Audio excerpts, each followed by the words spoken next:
Now we have the completed Thundersarus Megazord.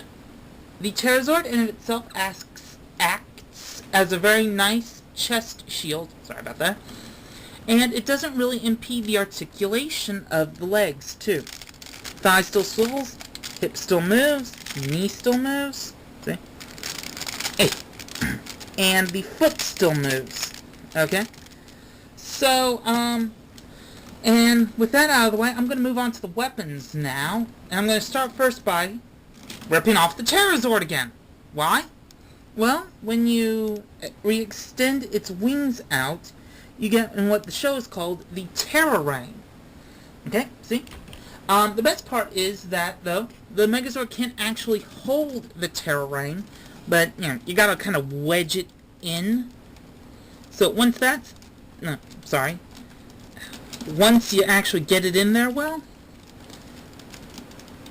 yay! The Megazord can hold on to the bugger somewhat okay.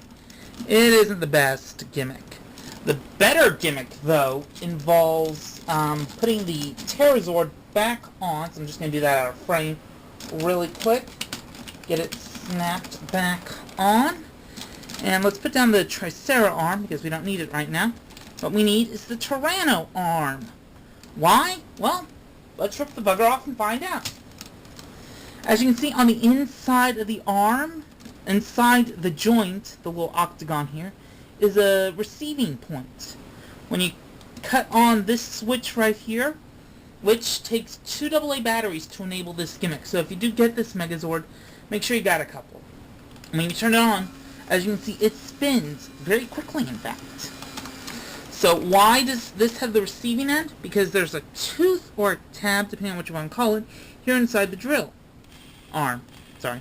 It spins when you spin the drill just manually, but when you put it on, as you know, logic would obviously dictate,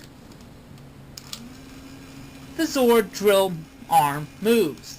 So this is the main gimmick of the toy, and I love this gimmick. It's simple, it's effective, it's canicular. It's used in the show, basically. And the best part is, like I said, it's completely unobtrusive. It doesn't take away from the arm movement. However, there is something else that you can pull off of the Tyranno drill, and that's the main majority of the drill. Why? Well, you can see a fist left over, so what else can you do? Well, this is a big shout out, on my opinion, to MMPR and, from the Sentai side of it, from Aba Ranger to Daijujin. You can create a sword, a very nice sword, in fact. The only problem is it's not really quite as thin as it was in the show, but I can forgive that because of the other gimmicks. However, you can't really hold it in the right hand. Why?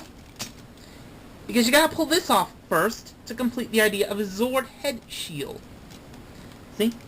And then once you pull out the arm hand of the Tricerazord, you can finally get this, which gives it a sword and shield form, which, by the way, was used in Dino Thunder for all of one episode.